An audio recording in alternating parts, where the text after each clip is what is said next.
आ, स्वागत की किसी औपचारिकता की बजाय मैं सीधे और आप लोगों का कोई औपचारिक परिचय नहीं दूंगा, क्योंकि जो लोग हमें ऑनलाइन देख रहे हैं और जो यहाँ इस हाल में उपस्थित हैं, मुझे लगता है कि हमारे इस कार्यक्रम को वो लोग ही देख रहे होंगे और सुन रहे होंगे जो आप दोनों को जानते हों। तो सीधा सवाल जो हमारा बिंदु है उस पर मैं आऊँगा, लेकिन उस विषय पर आने से पहले प्रोफेसर रितिका खेरा ने एक किताब लिखी जिसका उल्लेख है, और जिस पर जब इस सत्र को हम बना रहे थे तो बहुत सारे विचार ऐसे आए कि क्यों न इसी विषय पर बात की जाए बजाय अधिकार न्याय समानता के। रेवड़ी या हक पे क्यों न बात की जाए। तो हमने कहा कि नहीं, इसमें तीन लोग, दो और विद्वान प्रोफेसर अग्रवाल और अरुणा जी हैं, और वो कहेंगे कि आप लोग किताब का प्रचार कर रहे हो और उस पर टॉपिक संदर्भ रखे हो। लेकिन प्रश्न ये है, और रितिका जी की किताब पर मैं प्रोफेसर अग्रवाल से ये सवाल पूछूंगा, ये जो रेवड़ी और हक का प्रश्न है, हर चुनाव में ये बात उठती है, और विशेषकर जो वर्तमान सरकार है या अभी बिहार चुनाव के नतीजे आए हैं, और जो समीक्षक और जो लोग उस चुनाव को कवर कर रहे थे उनका मानना है कि ये एक मास्टर स्ट्रोक था जो महिलाओं को 10,000 रुपये उनके खाते में डाल दिए गए, और ये नीतीश कुमार की जीतने का सबसे बड़ा कारक बना। रितिका जी कहती हैं कि ये कोई भीख नहीं है, ये कोई दान नहीं है, रेवड़ी नहीं है कि बांट रहे हो, अंधा बांटे रेवड़ी फिर अपने को दे। ये जनता का हक है। मध्य वर्ग को और उच्च वर्ग को या सत्ता वर्ग को कोई हक नहीं है कि वो ये कहे कि मैं दे रहा हूँ, वो उनका हक है, वो ले रहे हैं। मैं प्रोफेसर अग्रवाल आपसे जानना चाहूँगा कि आपका क्या मत है। देखिए, जो आपने बिहार चुनाव की बात की, इस पर हम बाद में आएंगे, लेकिन सबसे पहले ये देखें कि समाज में राज्य सत्ता की ज़रूरत ही क्या है। राज्य सत्ता क्यों होनी चाहिए समाज में, स्टेट क्यों होना चाहिए।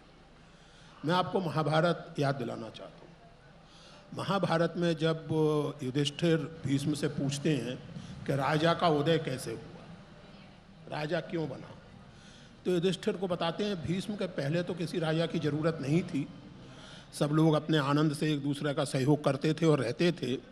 अब आगे एक एक शब्द पे ध्यान दीजिएगा। कुछ लोगों के मन में लालच की वृत्ति उत्पन्न हुई और उन्होंने दूसरों को परेशान करना शुरू किया। तो ऐसे दुष्टों का दलन करने के लिए ब्रह्मा जी ने राजदंड की रचना की। एक अन्य प्रसंग में महाभारत में ही आता है, जब पूछा जाता है कि अधर्म की उत्पत्ति कैसे हुई, तो उत्तर दिया जाता है कि जब प्रजा में भुखमरी इतनी फैल गई कि लोग लगभग एक दूसरे को मारकर खाने लगे, तब सब कुछ का विनाश करने वाले अधर्म का जन्म हुआ और उसको ठीक करने के लिए राजा की उत्पत्ति हुई, राजदंड का निर्माण हुआ। कहने का आशय यह है जयप्रकाश जी कि राज्य सत्ता की जरूरत ही इसलिए पड़ती है कि समाज में एक तरह के फेयरनेस का वातावरण बना रहे, एक तरह की सामाजिक सुरक्षा का वातावरण बना रहे। राज्य सत्ता केवल बाहरी खतरों से सुरक्षा के लिए नहीं होती है। बाहरी खतरों से सुरक्षा तो आपको डकैतों का कोई गिरोह भी दे सकता है। आप उन डकैतों के सामने समर्पण कर दीजिए, वो दूसरे डकैतों से आपको बचा लेंगे। राज्य सत्ता का काम है कि आपको, अभी हम लोग कार्यक्रम के पहले बात कर रहे थे, आपने रामचंद्र जी का उल्लेख किया, तो तुलसीदास के रामराज्य में क्या है सबसे बड़ी बात, दैहिक दैविक भौतिक तापा राम राज्य काहू नहीं व्यापा। तो दैहिक यानी हेल्थ संबंधी, अब एम्स पर सुबह 5 बजे से भीड़ लगने लगे, 8 बजे ओपीडी खुलता है और ओपीडी खुलने पर रेलवे प्लेटफॉर्म जैसा सीन क्रिएट हो जाए, तो कहाँ दैहिक ताप दूर होंगे।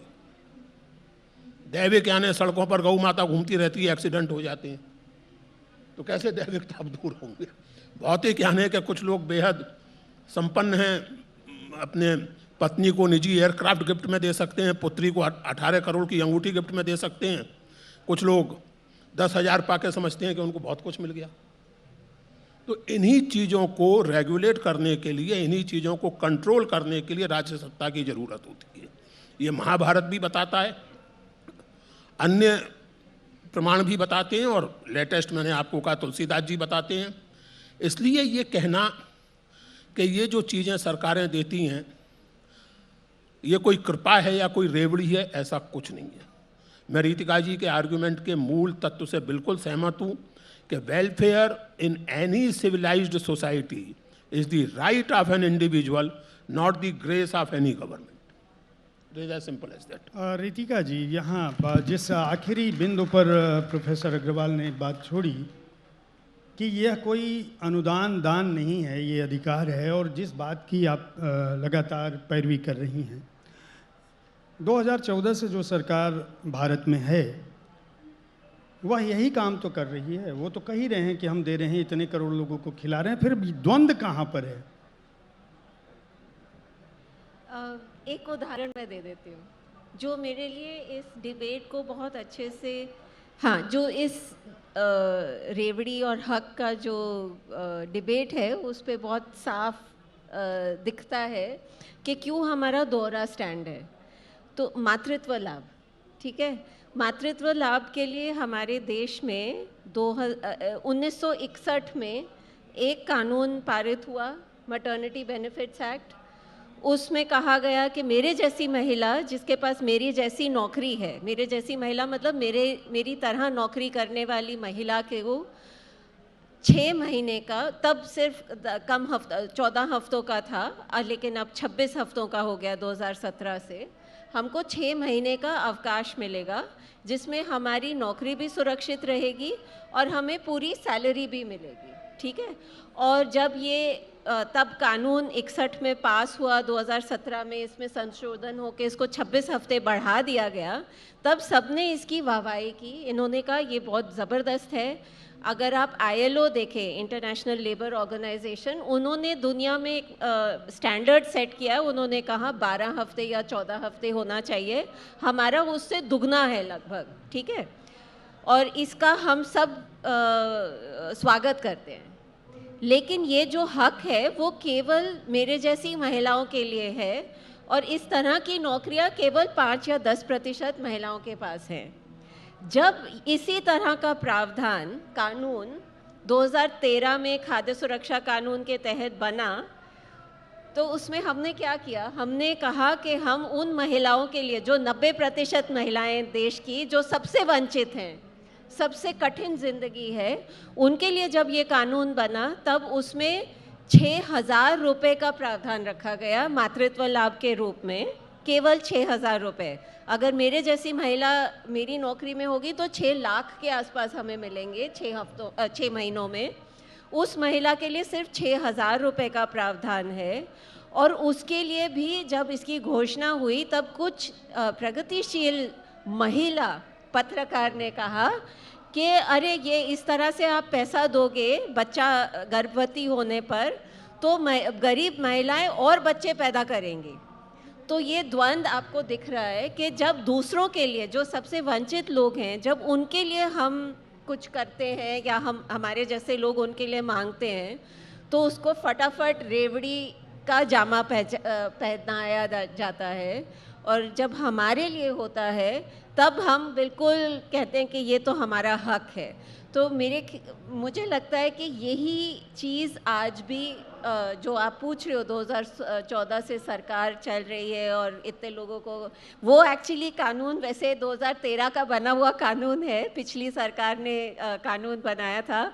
उस समय जब ये लोकसभा में कानून आया तब सब मुरली मनोहर जोशी, सुषमा जी, उन्होंने इसका विरोध भी किया था संसद में। लेकिन अच्छी बात है कि अब उसको वो स्वीकार रहे हैं, क्योंकि कोविड में सबको दिखा कि उसकी कितनी ज़रूरत भी है। तो अभी कुछ हद तक ये काम हो रहे हैं, लेकिन वो इस वजह से भी हो रहे हैं क्योंकि उसको कानून के रूप में माना गया।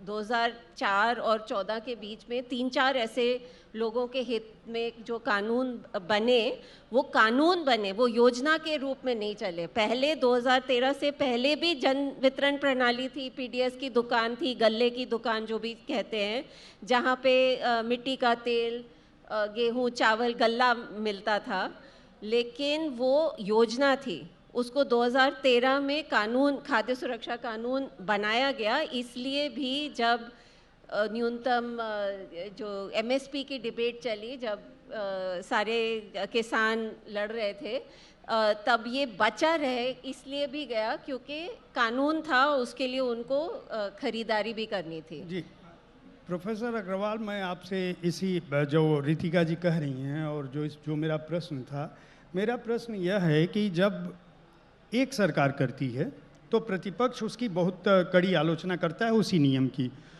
और जब विपक्ष सत्ता में आ जाता है तो वो भी वही काम करता है। मैं यहाँ कांग्रेस भाजपा की बात नहीं करूँगा, हर राज्य में, अलग अलग राज्यों में हमारे यहाँ बहुदलीय व्यवस्था है और अलग अलग जगहों पे अलग अलग सरकारें हैं। बिहार में नीतीश कुमार वही कर रहे हैं, ममता बनर्जी वही कर रही हैं, दक्षिण के राज्य भी उसी तरह से कर रहे हैं, किसी का नाम गिनाने की आवश्यकता नहीं।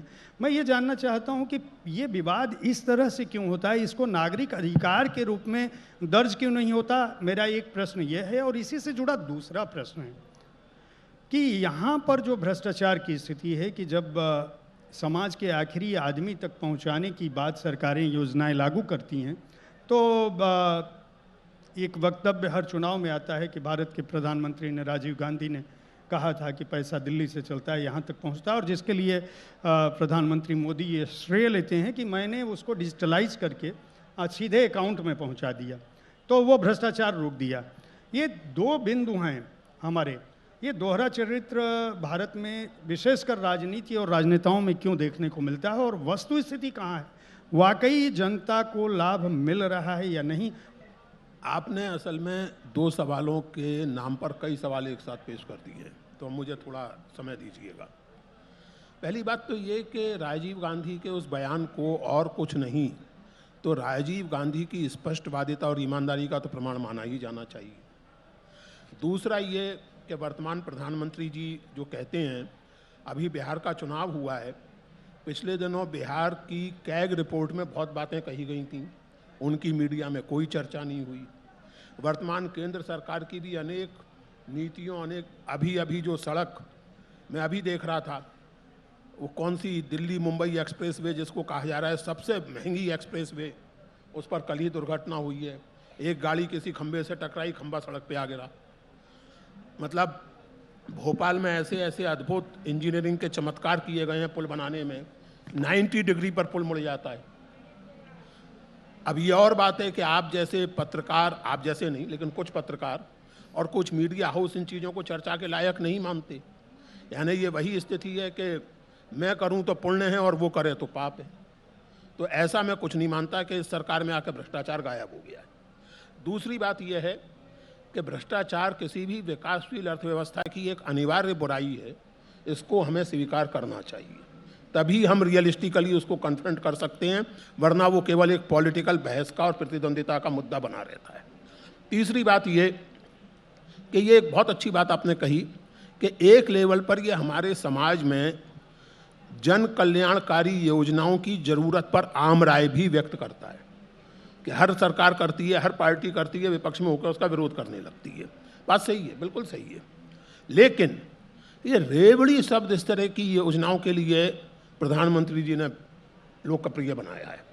दिल्ली की आम आदमी पार्टी सरकार पर टिप्पणी करते हुए उन्होंने शब्द का प्रयोग किया था, रेवड़ी रेवड़ी रेवड़ी, और वो मुहावरा बन गया, रेवड़ी कल्चर रेवड़ी कल्चर। तो इस पर पांडे जी आपने तो देखी होगी, नौजवानों को भी कभी मौका मिले तो देख लें। दिलीप कुमार मीना कुमारी की एक फिल्म है यहूदी, और उसमें यहूदी का रोल किया है सोहराब मोदी ने। तो उसमें कई डायलॉग जो हैं पुराने पारसी थिएटर के अंदाज में ही हैं, क्योंकि वो फिल्म यहूदी की लड़की नाम के एक पारसी थिएटर पर आधारित है। तो उसमें एक डायलॉग है जो सोहराब मोदी बोलते हैं रोमन गवर्नर के सामने कि तुम्हारा दुख दुख है, हमारा दुख ख्वाब वो कहानी है, तुम्हारा खून खून है, हमारा खून पानी है। तो इसी की तर्ज पर एक सुबह सुबह मेरे मन में कुछ बना है कि भाजपा की अद्भुत नीति है और अद्भुत राष्ट्रवाद है, दूसरों की रेवड़ी रेवड़ी है, इनकी रेवड़ी भगवान का प्रसाद है। एन चुनाव के पहले, बल्कि चुनाव के दौरान आप 10,000 रुपया बांट रहे हैं, ये रेवड़ी नहीं है। अगर तमिलनाडु की सरकार कुछ करती है या हिमाचल की सरकार कुछ करती है या कोई भी, ये चीज़ दुखद है, इसको बंद होना चाहिए। क्योंकि ये सही है कि आपके पास कोई चारा नहीं है और रितिका जी ने अपनी किताब में दिखाया, अन्य लोगों ने भी दिखाया। मैं एक उदाहरण देता हूँ। आपको पता है कि 2020 में जब कोविड हुआ तो अमेरिका जैसे समृद्ध देश में 12 लाख लोग मारे गए थे। मैं न्यूयॉर्क टाइम्स को कोट कर रहा हूँ। 1,67,00,000 लोगों की नौकरियां चली गई थी। Again I am quoting New York times.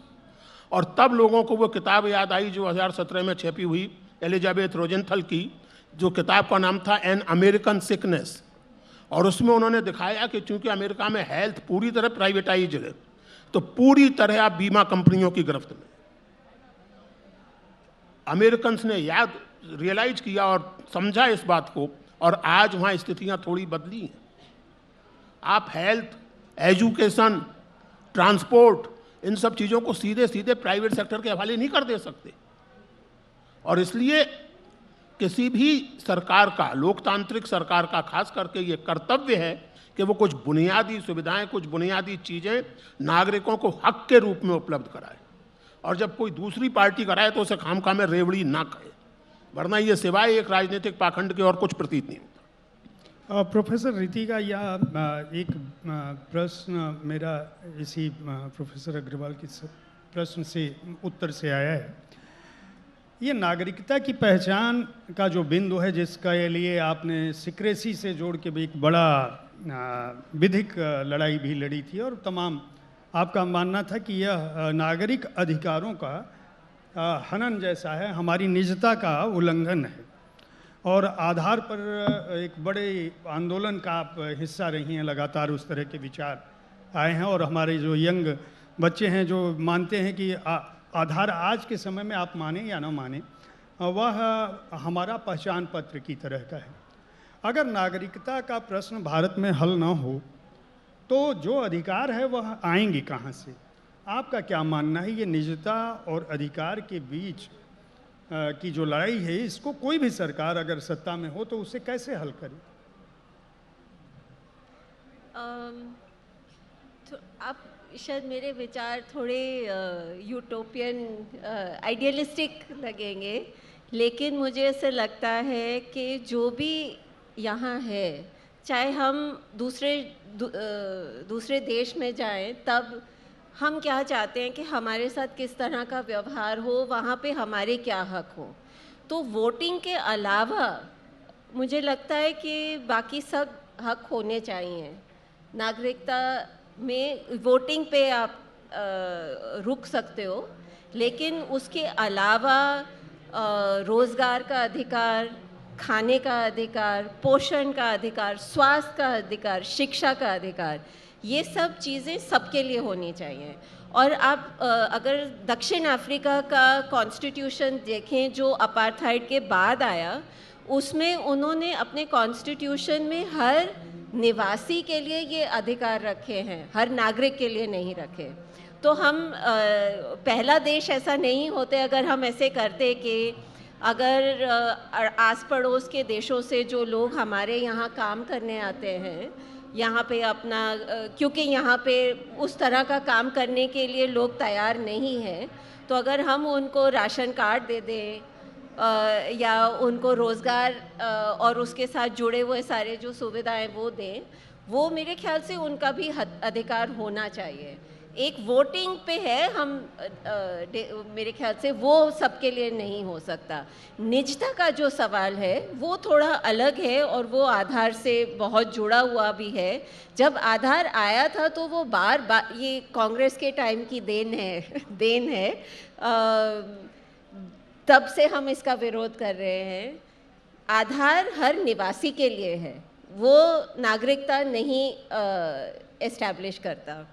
लेकिन अब उस आधार को जो पहले से लोगों के हक थे उनको प्राप्त करने के लिए अनिवार्य बनाया जा रहा है। एक तो ये बहुत बड़ी दिक्कत की बात है। हालांकि सुप्रीम कोर्ट ने कहा कि बच्चों को इससे मुक्त रखा जाएगा, लेकिन अभी यूडाइस के बाद अपार आईडी बच्चों की भी बन रही है। आंगनवाड़ी के बच्चों के लिए भी इसको अनिवार्य किया जा रहा है।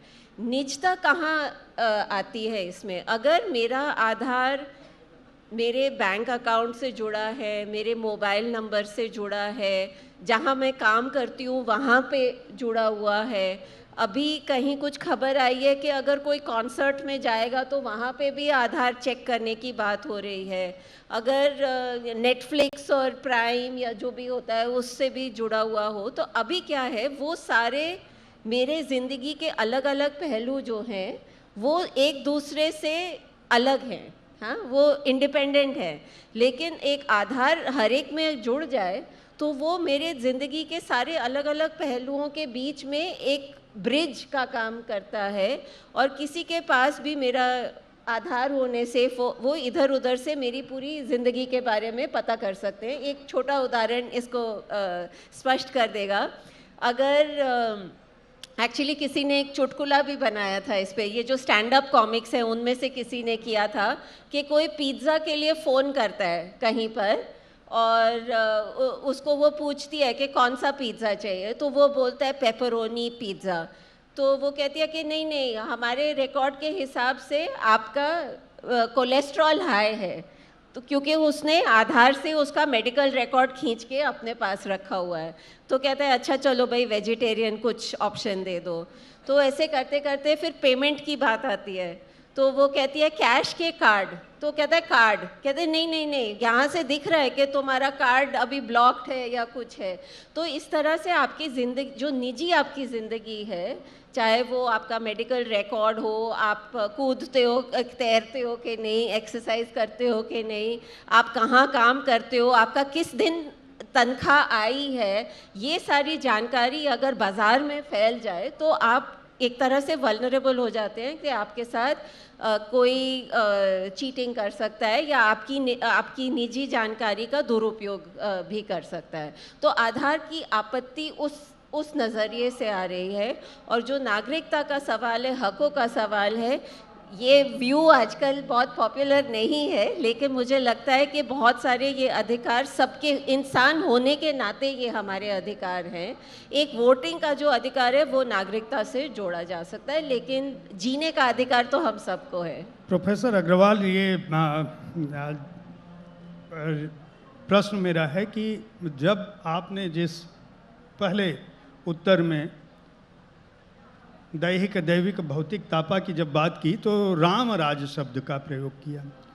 राम के राज में भी अगर दैहिक दैविक केवल उन्हीं के राज में हिस्सा हो तो ये जो नागरिकता और निवास का बिंदु है, जहाँ से प्रोफेसर रितिका और आगे बढ़ के कह रही हैं कि ये मनुष्यता का अधिकार है, मनुष्य होने के नाते। और उसके बाद प्राणियों की रक्षा का सवाल होता है, कुछ लोग कहते हैं कि नहीं, जीवन की रक्षा का सवाल होना चाहिए। उसके बाद जेसी बोस जी पर आ जाएं तो वो कहेंगे कि पौधों की रक्षा का भी सवाल होना चाहिए, प्रकृति की रक्षा का सवाल होना चाहिए। ये अधिकार और जो बुनियादी प्रश्न है, जीवन का अधिकार जिसको हम कहते हैं, प्रकृति हमने निर्मित नहीं की है तो उसे विनष्ट करने का अधिकार, ये विचार वहाँ तक जाते हैं। आप क्या मानते हैं कि वर्तमान समय में जब विकास का बुनियादी प्रश्न ये हो गया है कि सड़कें, बिजली, लाइट, हम दिन में बैठे हैं, यहाँ भी लाइट की ज़रूरत है हमारे पास, इसलिए कि हमारे लोग जो देख रहे हैं उनको लाइट मिल सके।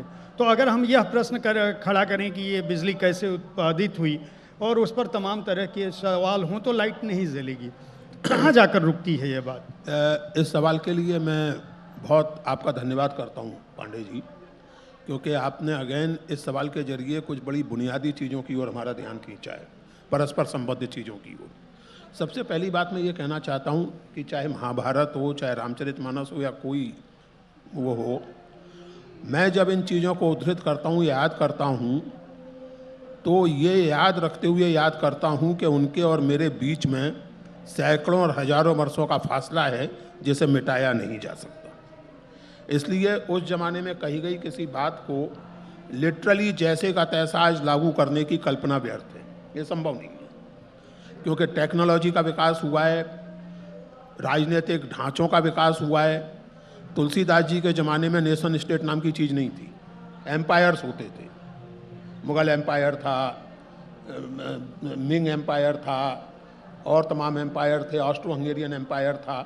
राष्ट्र और राष्ट्रवाद, नेशन स्टेट, ये तो 18वीं सदी की चीज़ है, 17वीं सदी की। 1648 की वेस्टफेलिया संधि के बाद यूरोप के इतिहास में राष्ट्र राज्य का उदय होता है। तो इसलिए एक बात तो हम ये ध्यान रखें कि चाहे तुलसीदास को आप याद कर रहे हो, चाहे शेक्सपियर को, और चाहे कार्ल मार्क्स को, और चाहे महाभारत को, ये जो ऐतिहासिक दूरी है इसको कभी नहीं भूलना चाहिए, नंबर एक। नंबर दो, आपने जो सवाल उठाए और रितिका जी ने भी जो कहा, देखिए फिर एक विडंबना याद करें, गुजरात के तत्कालीन मुख्यमंत्री श्री नरेंद्र मोदी आधार कार्ड योजना के घोर विरोधी थे। भारत के प्रधानमंत्री श्री नरेंद्र मोदी ने सबसे पहले जो काम किए उनमें से एक आधार का विस्तार करने का था। मुझे दिक्कत इससे होती है, कोई भी हो, नरेंद्र मोदी हो, राहुल गांधी हो, लेकिन ये जो व्यवहार है ये अटपटा लगता है। दूसरी बात ये, रितिका जी की बातों से सहमत होते हुए भी मैं ये रेखांकित करना चाहता हूँ कि आज की दुनिया में नेशन स्टेट को जो तरह तरह के थ्रेट परसेप्शन हैं आप उनकी उपेक्षा नहीं कर सकते। इसलिए ये मानना कि किसी भी व्यक्ति को, किसी भी नागरिक को कुछ भी करने की छूट है और उस पर किसी तरह की कोई जानकारी स्टेट को नहीं होनी चाहिए, थोड़ा मुझे लगता है प्रॉब्लमेटिक है। क्योंकि दुनिया का हर नेशन स्टेट एक टेररिज्म किसी ना किसी रूप में, जिसको एक शब्द चलता है नॉन स्टेट एक्टर्स, जिन पर किसी स्टेट का बस नहीं है, भारत का नहीं है, यूएसए का नहीं है, पाकिस्तान का नहीं है, उनके अपने एजेंडा हैं। तो नेशन स्टेट की सिक्योरिटी को भी ध्यान में रखना चाहिए ये बात करते समय। आपकी इस बात से मैं सहमत हूँ कि जहाँ तक जीने के हक का सवाल है उसमें नागरिक गैर नागरिक के बीच में अंतर नहीं करना चाहिए। There you are right. आप भारत में हैं या अमेरिका में हैं, कहीं भी हैं, अगर आप हैं तो आपका मानव अधिकार है कि आपको बुनियादी चीज़ें उपलब्ध हो। यहाँ मैं सहमत हूँ। जो आप बात कर रहे हैं पांडे जी, देखिए विकास की अवधारणा को ही रिकंसिडर करने की जरूरत है और उसमें ये व्यक्तिगत या एक पर्टिकुलर जगह के उदाहरण से बात नहीं बनेगी कि यहाँ इतनी बिजली या वहाँ इतनी बिजली। सवाल ये है कि हमने विकास की जो अवधारणा बनाई है और जिसको हम अब संभाल नहीं पा रहे, हम क्या बड़े बड़े देश नहीं संभाल पा रहे। अगर आप दिल्ली का ही उदाहरण लें तो गुड़गांव मिलेनियम सिटी, एक बारिश में क्या हालत हो जाती है गुड़गांव की, सड़कों पे नावें चलने लगती हैं, लोग तैरने लगते हैं। आपने इतनी बड़ी मिलेनियम सिटी बना दी ये सोचे समझे बिना कि सीवेज की क्या व्यवस्था है, पानी की सप्लाई कितनी है, कहाँ से है। तो एक प्लानिंग करते समय कोशिश होनी चाहिए कि एक होलिस्टिक अप्रोच हो। इसी तरह सही बात है दुनिया पर सबका अधिकार है, एनिमल राइट्स वगैरह, लेकिन एनिमल राइट्स का मतलब ये नहीं हो सकता, अब आवारा कुत्ते कहना भी आजकल पॉलिटिकली इनकरेक्ट है, स्ट्रे डॉग्स नहीं कह सकते, अब पब्लिक डॉग्स, तो उसका मतलब ये नहीं हो सकता कि पब्लिक डॉग्स अस्पताल में घुसें और नवजात शिशु को खा जाएं और उस पर अगर म्यूनसिपैलिटी एक्शन लेने लगे तो आप एनिमल राइट्स का झंडा लेकर खड़े हो जाएं। Let us be very clear about it. मैं इस मामले में कोई मेरे दिमाग में कन्फ्यूजन नहीं है। Animals have rights, of course every living being has a right, but at the same time reasonably defined human rights over rights all other rights. दो टूक मैं कह रहा हूं। और इसलिए आप चाहे विकास की बात करें, हम लोग विकास की बात कर रहे हैं, हम दिल्ली की बात कर रहे हैं, अबुझमाड़ भी इसी देश का हिस्सा है। आपने जो आर्गुमेंट किया है और आपने जो अपनी किताब में कोट किया है अमर्त्य सेन को हैप्पीनेस इंडेक्स के सिलसिले में, मैं ये याद करना चाहता हूँ कि इस बात को सबसे पहले बहुत आर्टिकुलेट ढंग से way back in 70s doctor Brahmadev Sharma ने लिखा था। उनकी किताब जो अनफॉर्चुनेटली अब अनुपलब्ध हो गई है, द वेब ऑफ पॉवर्टी, उसमें उन्होंने सबसे पहले ये बात कही थी कि जब हम विकास की और प्रोग्रेस की बात करते हैं तो वो केवल मटेरियल वेलबींग तक क्यों सीमित रहती है। हम इस बात पर ध्यान क्यों नहीं देते कि फैमिली लाइफ कैसी है, पर्सनल रिलेशंस कैसे हैं, जिसको आजकल इमोशनल कोसेंट कहा जाने लगा है। ये शब्द उनका नहीं है, ये आजकल का शब्द है। लेकिन doctor Brahmadev Sharma I think was one of the, if not the one of the first thinkers to reflect on this. उन्होंने सारी जिंदगी अपनी ट्राइबल वेलफेयर में लगाई थी। रिटायरमेंट के बाद अबुझमाड़ में जाकर रहने लगे थे, रिमोट कोना बस्तर का। तो जब हम विकास की बात करें तो ऐसी स्थिति भी नहीं होनी चाहिए ना कि आप दिल्ली या मुंबई से बाहर निकलें तो आपको लगे कि आप किसी दूसरे देश में आ गए। दिल्ली में एयर कंडीशन बसें चलती हैं, छोटे शहरों में क्या हालत है। इसलिए जब हम, अच्छा इसी को अगर दूसरे तरह से लें तो अमेरिका में लोग अपने घरों में पर्सनल जू बना सकते हैं। कोई घर में हाथी पाल लेता है, घोड़ा पाल लेता है, अजगर पाल लेता है। अब सौभाग्य कहिए या दुर्भाग्य, ईश्वर की कृपा कहिए या कृपा कहिए, कम से कम एक भारतीय कोई सुविधा प्राप्त हो चुकी है तो उसके घर में पर्सनल जू है। औरों को भी शायद भगवान की कृपा से कभी हो जाए, लेकिन ये स्थिति अटपटी, या अटपटी स्थिति है।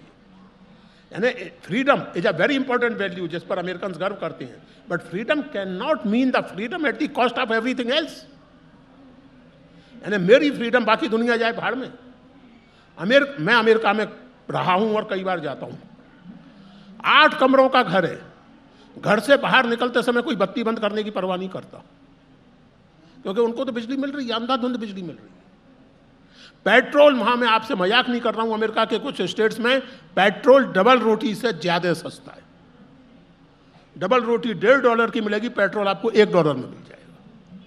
ये जो परवर्जन्स पैदा हुए विकास के नाम पर, और जो अब धीरे धीरे हम भी अपनाते जा रहे हैं, ये नहीं चलेंगे। विकास का मतलब, विकास तभी विकास कहा जा सकता है जबकि उसमें एक होलिस्टिक अप्रोच हो, जिसमें प्रकृति, देखिए अब महाभारत का उल्लेख मैंने किया है तो ऐसी कुछ स्थिति बन गई है कि अपने दूसरे प्रिय स्रोत का उल्लेख करूं। महात्मा गांधी ने अहिंसा को परिभाषित किया है संयम और करुणा। गांधी जी कहते हैं कि अहिंसा का मतलब होता है संयम और करुणा। करुणा यानी दूसरे के बारे में सोचना, द फील फॉर अदर, और उसी से पैदा होता है संयम कि भाई अगर सबको खाना है तो मुझे थोड़ा कम खाना चाहिए। यानी आप सोचिए, जरा सोचिए, आप हम सब लोग सोचें, इसी देश में मुरैना के पास शहरी आदिवासी रहते हैं जिनका न्यूट्रिशन लेवल सोमालिया से कम है, एम आई राइट? और इसी देश में नौजवानों में ओबेसिटी की बीमारी फैल रही है क्योंकि जंक फूड खाते हैं।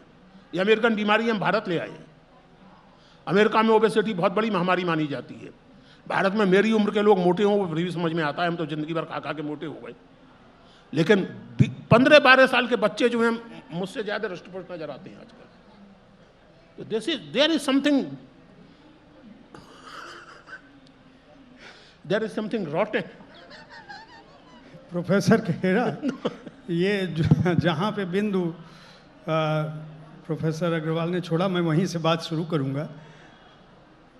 आज के समय में हम जिस दौर में रह रहे हैं, नागरिक अधिकार या किसी भी व्यक्ति के अधिकार, गांधी जी का उल्लेख किया।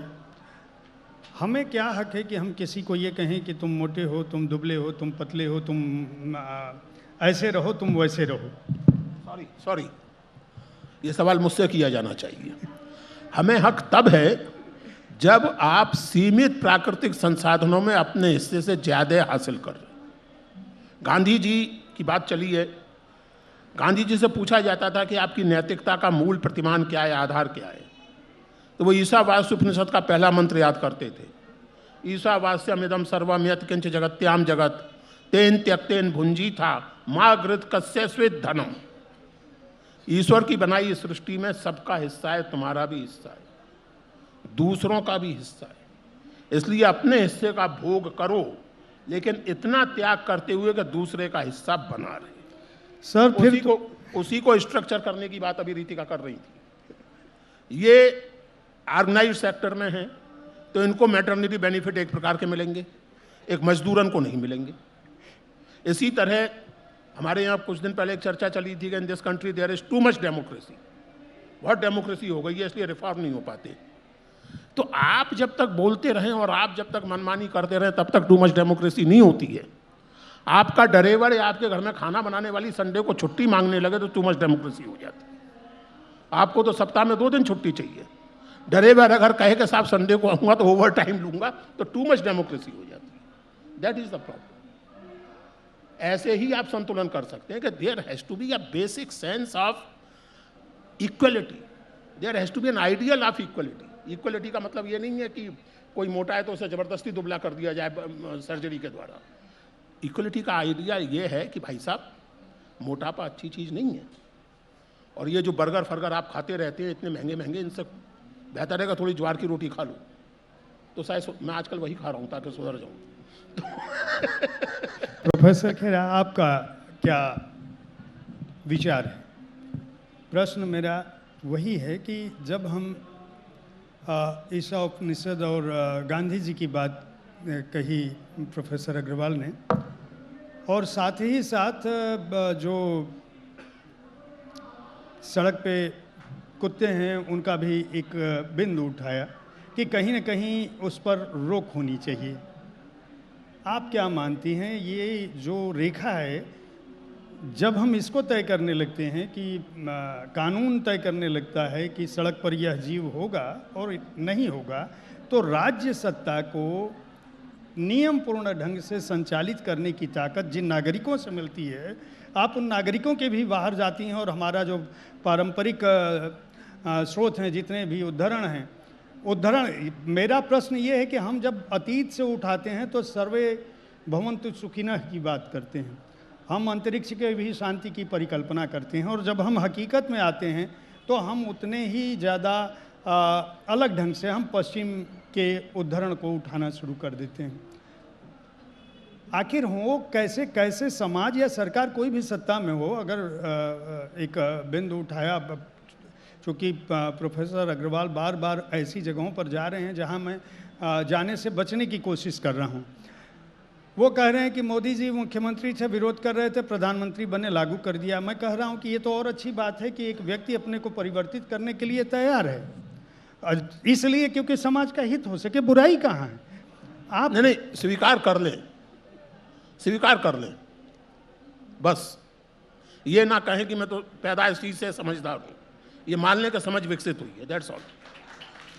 ये मान लें कि पिछली सरकार ने समझदारी का काम किया था, खत्म हुई बात। और मैं विरोध करते समय ना समझता, दैट्स इट। मेरे ख्याल से वो इसलिए स्वीकार कर रहे हैं क्योंकि जब आप सत्ता में हैं तो आधार आपको सत्ता और देता है। जब आप ऑपोजिशन में हैं तब आप विरोध करोगे, जब आप सत्ता में हो तो आप इस तरह के प्रोजेक्ट का समर्थन करोगे। ये लोगों का हित नहीं कर रहे हैं, ये सत्ता का हाथ और मजबूत करती है मेरे हिसाब से। लेकिन जो आपका असली सवाल था, विकास की परिभाषा, हम कौन मोटा है, कौन पतला है, क्यों हम इस पे बात कर रहे हैं, थोड़ा सा मैं उस पर उनकी बात से जोड़ूंगी कि इस किताब में भी लिखा है कि विकास की परिभाषा हमें बहुत रॉकेट साइंस नहीं है। प्रॉब्लम ये है कि अर्थशास्त्री जो हैं वो बहुत बोरिंग तरीके से बात अपनी रखते हैं, और पुरुषोत्तम जी ने भी मुझे कहा कि थोड़ी किताब बीच बीच में इसलिए भी बोरिंग हो जा रही है क्योंकि रस नहीं है लिखने में। तो विकास की परिभाषा जब हम करते हैं, हम मतलब जो सत्ता में हैं या जो प्रिविलेज्ड लोग हैं, सत्ता पक्ष है, वो कहते हैं सड़कें चौड़ी होनी चाहिए या फ्लाईओवर होने चाहिए, बड़ी बड़ी इमारतें होनी चाहिए, वहीं तक विकास की परिभाषा आके सिमट जाती है। लेकिन जो डेवलपमेंट इकोनॉमिक्स वाले लोग हैं, विकास अर्थशास्त्री हैं, हम ये समझते हैं कि इस पूरा हमारा जीवन है, अर्थव्यवस्था है, इसका केंद्र बिंदु इंसान होना चाहिए, उसकी खुशहाली होनी चाहिए। क्या आप स्वस्थ हैं, क्या आपकी हवा साफ है, क्या आप पढ़े लिखे हैं, क्या आप अपने जीवन में जो इस दुनिया की सारी खूबियां हैं, चाहे वो साहित्य हो, चाहे वो म्यूज़िक हो, चाहे कुछ भी हो, मतलब आप अगर स्पोर्ट्स पसंद करते हैं, आप फिल्में पसंद करते हैं, आप नाटक पसंद करते हैं, आप क्या पूरी तरह से जी पाते हो कि नहीं, वो हमारा केंद्र बिंदु होना चाहिए। तो जो वेलबींग है या खुशहाली है, उसको जब हमारा विकास होगा तब देश का विकास होगा, दुनिया का विकास होगा। उसमें ज़रूर पैसा एक भूमिका है, लेकिन अगर हम स्वस्थ नहीं हैं, अगर हम पढ़े लिखे नहीं हैं, तो आपके पास जितना भी पैसा हो, आप ये सारी चीज़ें अच्छे से उसका मज़ा नहीं उठा सकते। ठीक है, तो सबसे पहली ये बात है। इसमें ये मैं जोड़ूंगी कि हम जब दूसरे देशों को देखते हैं, अमेरिका को देखते हैं, अमेरिका एक बहुत अच्छा उदाहरण नहीं है विकास का, वो एक बहुत अच्छा नमूना नहीं है। अगर हमें बाहर की तरफ देखना है तो हमें नॉर्वे, स्वीडन, उस तरह के देशों को देखना चाहिए। वहाँ पे जो विकास की परिभाषा है उसमें ये नहीं है कि आपके पास कितनी गाड़ियाँ हैं या कितनी बड़ी गाड़ियाँ हैं या जिन सड़कों पे आप गाड़ियाँ चलाते हैं वो कितनी अच्छी हैं। वहाँ पे विकास की परिभाषा ये है कि हमारे शहर का पब्लिक ट्रांसपोर्ट कितना अच्छा है कि आप कम से कम आपको गाड़ी की ज़रूरत पड़े, आप ज़्यादा से ज़्यादा बसों में जा सके, साइकिल पे जा सके, आपका मन करे कि आप सड़कों पे चलकर बाज़ार तक जाएं। अब दिल्ली में मतलब बहुत ही आपको बेवकूफ़ या ऐसे लगे कैसे सपने देखने वाली औरत है ये। अगर आप दिल्ली में एक ऐसे थॉट एक्सपेरिमेंट करिए कि यहाँ की सारी निजी गाड़ियाँ गायब हो जाएं दिल्ली से और सभी लोग मेट्रो, बस, पैदल, ज़्यादा से ज़्यादा टू व्हीलर और साइकिल पे चलें, तो कितना फ़र्क पड़ जाएगा। इस पूरे शहर का जो हमारा अनुभव है वो बिल्कुल बदल जाएगा। ऐसी बसें हो, 2-2 मिनट में बस आ रही हो, तो मैं कभी ना सोचूं कभी कि टैक्सी का इस्तेमाल करूं। तो जब हम विकास की परिभाषा के बारे में सोचते हैं, हमें एक नए सिरे से सोचना चाहिए, अलग तरीके से सोचना चाहिए। और अगर इस तरह से सोचेंगे भी तो हमें जीडीपी की जो बढ़ोतरी होती है, ग्रोथ रेट, हाँ, उस पर आप ऑलरेडी मेरी बात सुन चुके हैं, तो जीडीपी तब भी बढ़ेगा जब आप एक क्या टूटा था यहाँ पे प्रगति मैदान, जब आप प्रगति मैदान की सारी पुरानी इमारतें तोड़ोगे तब भी जीडीपी बढ़ रहा है, क्योंकि वो भी इकोनॉमिक एक्टिविटी है, आर्थिक गतिविधि है। जब आप वहीं पर कुछ और बनाओगे वो भी है। जब आप पेड़ काटते हो जंगलों में वो भी इकोनॉमिक एक्टिविटी है। जब आप पेड़ उगाते हो वो भी इकोनॉमिक एक्टिविटी है।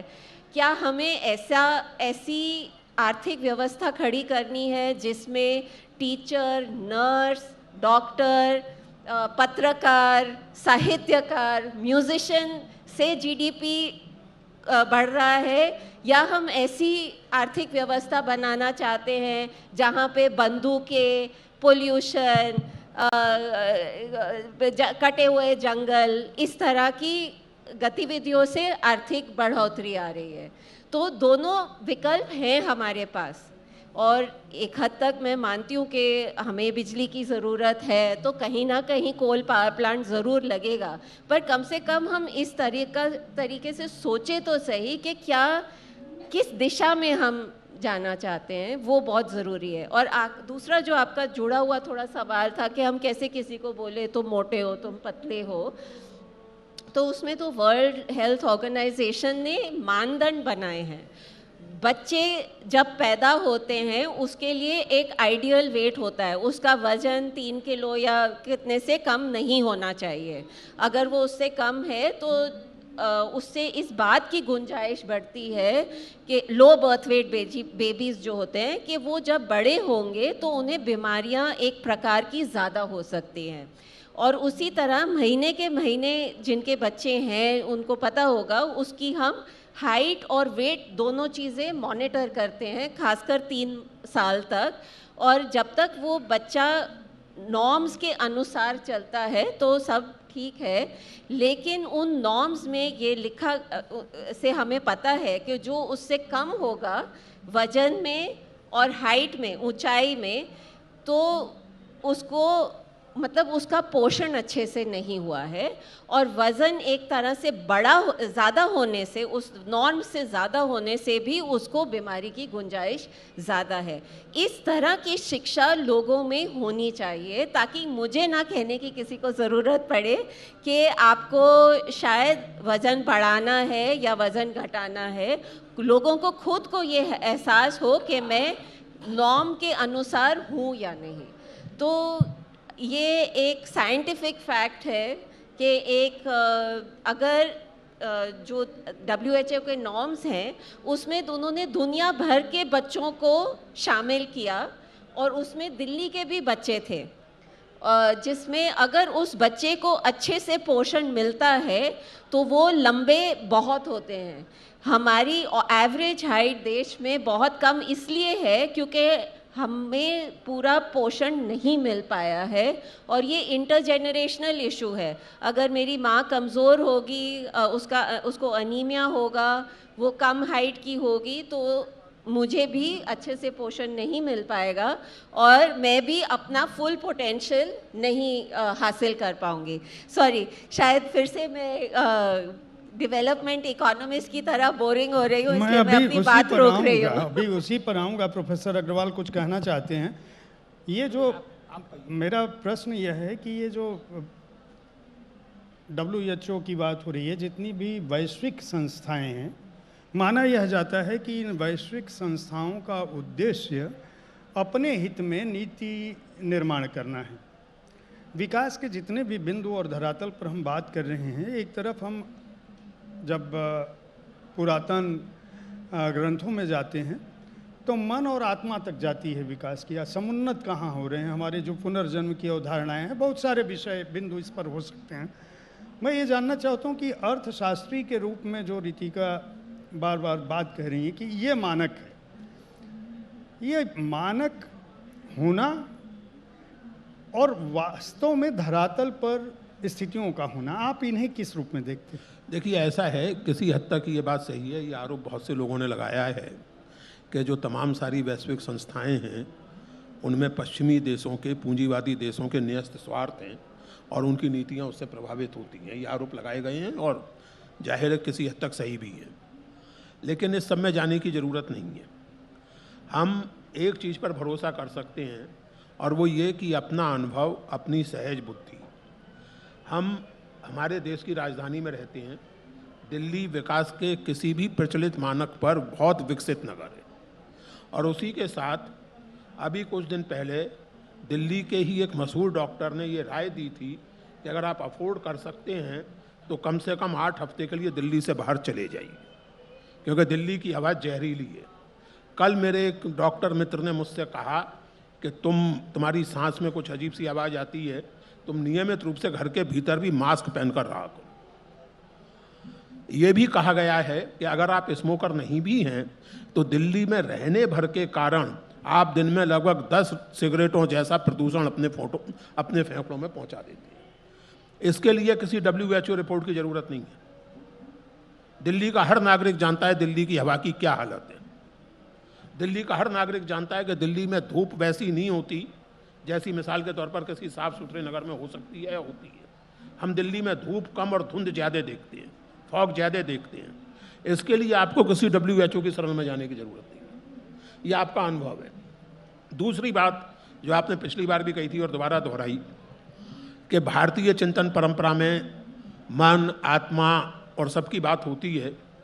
देखिए पांडे जी, ऐसा है कि किसी भी चिंतन और दर्शन में 2 पहलू होते हैं। एक होता है एब्सोल्यूट आइडियल और एक होता है प्रैक्टिकल।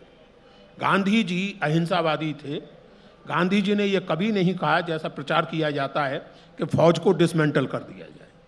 कभी नहीं कहा गांधी जी, क्योंकि अगर नेशन स्टेट है तो उसे अपनी हिफाजत भी करनी है और हिफाजत फौज के जरिए होती है। दूसरा उदाहरण में जो दूसरा एक गंभीर फिलोसफिकल पॉइंट है, अद्वैत वेदांत बहुत महत्वपूर्ण और बड़ा प्रभावी दर्शन है। अद्वैत में 2 धारणाएं हैं, एक है पारमार्थिक सत्य और एक है व्यवहारिक सत्य, एब्सोल्यूट ट्रुथ और प्रैक्टिकल ट्रुथ। प्रैक्टिकल ट्रुथ को आप नकार नहीं सकते। एब्सोल्यूट ट्रुथ का लेवल अलग है, प्रैक्टिकल ट्रुथ का लेवल अलग है। और इसको बहुत थ्योरेटिकल फिलोसफिकल उसके समझाने की बजाय मैं एक बहुत मज़ेदार किस्से से आपको समझा देता हूँ। एक कोई मठ था, अद्वैत वेदांत की शिक्षा दी जाती थी। तो अद्वैत वेदांत की शिक्षा देने वाले उस मठ के एक सन्यासी जी किसी काम से बाजार में निकले तो सामने से एक हाथी चला आ रहा था जो थोड़ा अनकंट्रोल्ड था, और महावत बार बार चिल्ला रहा था, बचो बचो, हाथी मेरा थोड़ा गड़बड़ा गया है, इसको कुछ हो गया है, जरा बचो, रास्ता छोड़ो, रास्ता छोड़ो। अब ये जो वैरागी जी थे, सन्यासी जी थे, इनको तो मालूम था कि जो ब्रह्म मुझ में है वही हाथी में है, क्योंकि ब्रह्म तो सर्वव्यापक है, सभी प्राणियों में ब्रह्म होता है। तो ये हाथी भगवान मुझे क्यों नुकसान पहुंचाएंगे। वो अपने मस्ती से चलते रहे। हाथी भगवान आए, सूंड में लपेट के उठाया और पटक दिया। वो साधु बाबा की हड्डी पसली टूट गई। रोते कांपते गुरु जी के पास पहुंचे, बोले आपने तो सिखाया था कि सभी जगह ब्रह्म व्याप्त है, सभी जगह भगवान है, कण कण में भगवान है, तो हाथी भगवान ने मुझे उठा के क्यों पटक दिया। तो गुरुजी बोले कि भगवान तो महावत में भी हैं, हाथी भगवान के साथ साथ महावत भगवान की भी सुन लेते तो बच जाते। ठीक है ना। तो ये हाथी में ही नहीं भगवान है, भगवान महावत में भी है। इसीलिए सर्वे भवन्तु सुखिनः, सर्वे सन्तु निरामया इत्यादि इत्यादि वो सब सही है, but then there are some practical considerations of organising the society. और उसमें आप ये नहीं कह सकते कि आप अगर जंगल की कल्पना करें, जंगल राज और सिविलाइज्ड राज में क्या फर्क है।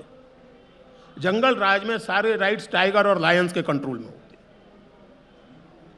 जबकि आदर्श राज्य की कल्पना तमाम परंपराओं में की गई है कि साहब सबसे बढ़िया राजा वो है जिसके राज में बाघ और बकरी एक घाट पर पानी पिए। वो कैसे संभव है?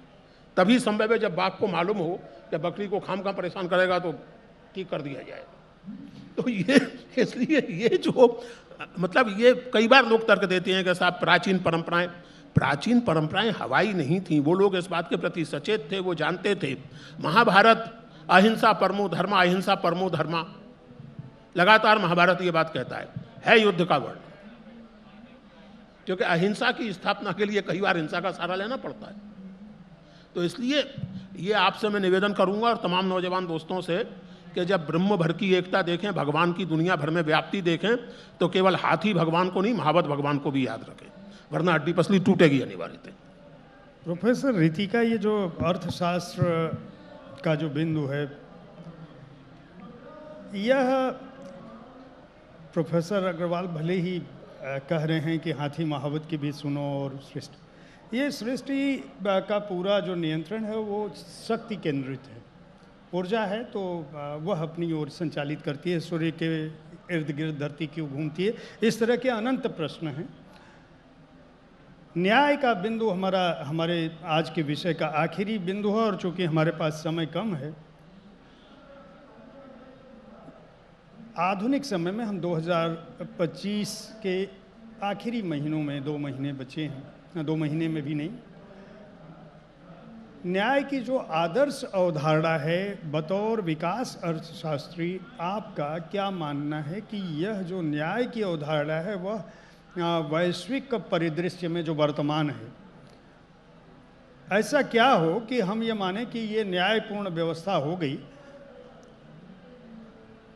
शेर और बाघ और बकरी एक साथ पानी पीने वाली स्थिति तो मुझे नहीं लगता कि अब आने वाले समय में फिर आने वाली है, या ये केवल कहानी है। मैं पहले आपसे जानूंगा इसी पर, ये प्रश्न मेरा आपके लिए भी है, आपको भी इसी पर बोलना है, क्योंकि समय नहीं है, मैं दूसरा प्रश्न नहीं ले सकता। ठीक है, थोड़ी देर ये बोलेंगे जी।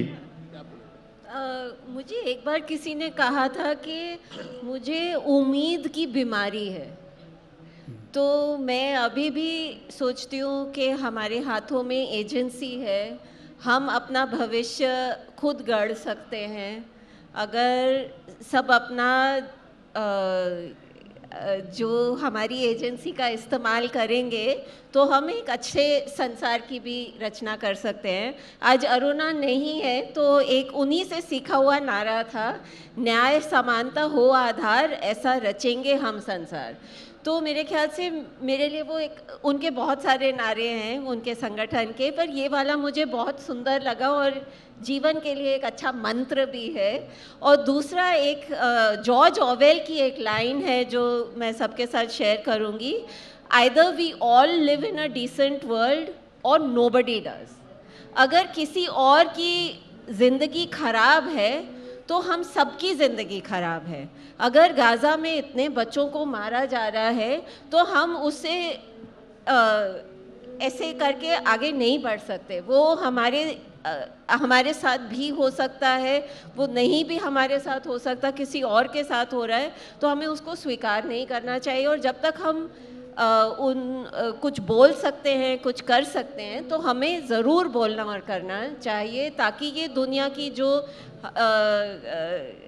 जिस राह पे हम चल रहे हैं उसको हम फिर से ठीक कर सके, अपनी क्षमता के अनुसार, अपनी समझ के अनुसार। तो मेरे ख्याल से आजकल स्थिति दुनिया में, जैसे आपने कहा, बहुत अच्छी नहीं है।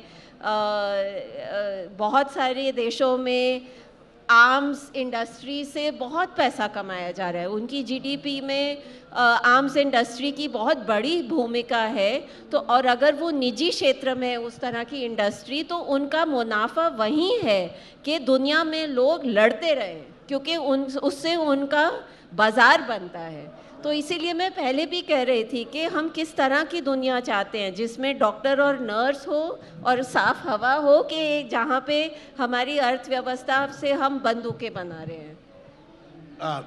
देखिए, ऐसा है, आपका सवाल है कि न्यायपूर्ण व्यवस्था कैसी होगी, कैसी व्यवस्था को आप न्यायपूर्ण मानेंगे। तो इसके विस्तार का तो अब समय नहीं बचा, मैं केवल सूत्र दे सकता हूँ। और सूत्र ये है कि अवसर की समानता, और अवसर की समानता का अर्थ ये कि जो वंचित हैं उन्हें उस समानता का लाभ उठाने की स्थिति तक पहुंचाने का प्रयत्न। एक पॉलिटिकल फिलोसफर हुए हैं जॉन रॉल्स, उनकी एक मशहूर मिसाल है व्हील ऑफ इग्नोरेंस। और व्हील ऑफ इग्नोरेंस का मतलब ये है कि आप समाज की कल्पना करना चाहते हैं, कीजिए।